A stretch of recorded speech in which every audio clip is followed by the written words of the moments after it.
पिछले 3-4 सालों से सभी को पता था कि जो मोटेरा स्टेडियम है अहमदाबाद का, वो दुनिया का सबसे बड़ा स्टेडियम बन रहा है।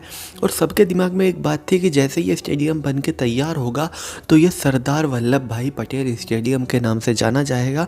जो क्योंकि पीएम मोदी हमेशा से बात करते थे कि जो भी सरदार पटेल ने देश के लिए किया उसका भुलाया नहीं जा सकता, और सरदार वल्लभ भाई पटेल के योगदान को वो कभी नहीं भुलाएंगे। और सबको उम्मीद थी और ऐसी बातें भी की जाती थी। बीजेपी के जो पदाधिकारी है वो भी ये बात करते थे गुजरात के कि इस स्टेडियम का नाम सरदार वल्लभ भाई पटेल स्टेडियम ही होगा।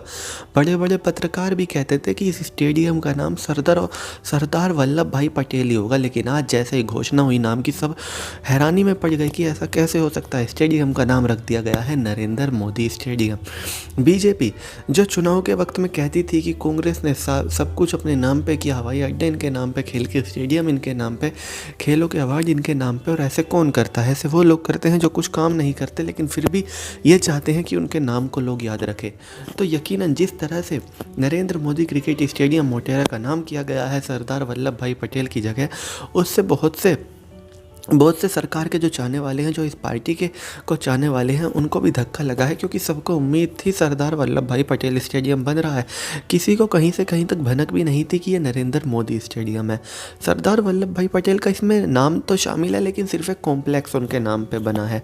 जाहिर सी बात है, बीजेपी के सपोर्टर के पास सबसे बड़ा प्लस पॉइंट यही रहता है कि वो किसी भी बहस में ये कह देते हैं कि गांधी परिवार में सब कुछ इनके नाम पे है। लेकिन सबसे बड़ी बात तो ये है कि जो भी उनके नाम पे है वो उनकी मृत्यु के बाद हुआ। अधिकतर चीज़ें 90% जो अवार्ड हो, चाहे कोई योजना, उनकी मृत्यु के बाद उनके नाम पर हुई। लेकिन जिस तरह से पीएम मोदी के नाम पर ये स्टेडियम होगा, अभी तो खैर वो प्रधानमंत्री जी हैं, उससे कई लोगों को आपत्ति, और कुछ लोग कह रहे हैं कि हैरानी की बात है, प्रधानमंत्री के नाम पे तो स्टेडियम है और राष्ट्रपति जी उसका उद्घाटन करने आए हैं। और सबसे ज़्यादा धक्का तो गुजराती बीजेपी के वर्कर्स को लगा है, जिनको उम्मीद थी कि सरदार वल्लभ भाई पटेल को यह सम्मान मिलने जा रहा है। सरदार वल्लभ भाई पटेल के नाम पर दुनिया का सबसे बड़ा स्टेडियम होने जा रहा है। शायद कहीं ना कहीं आखिरी वक्त पे जो प्लान था उसमें चेंज हुई और आखिर में नरेंद्र मोदी स्टेडियम इस स्टेडियम का नाम कर दिया। खैर उनकी सरकार है, राज्य में भी केंद्र में भी, वो जो चाहे करे, जिसके नाम पे चाहे करे।